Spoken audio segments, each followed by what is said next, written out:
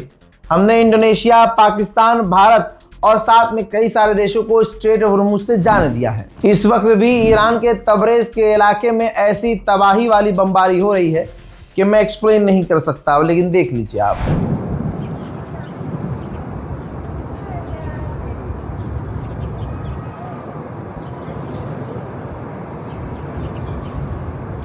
मोहतरम हजरात, हालात बहुत ख़राब है।